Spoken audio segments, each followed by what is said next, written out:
è veramente notevole. Poi l'Esedra c'è tutto, anche i posti per sedersi, no? Patastratti.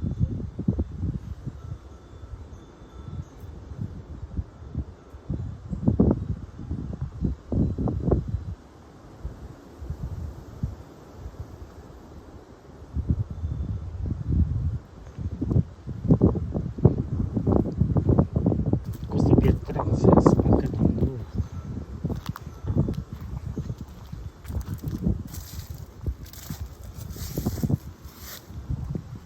E poi l'ingresso.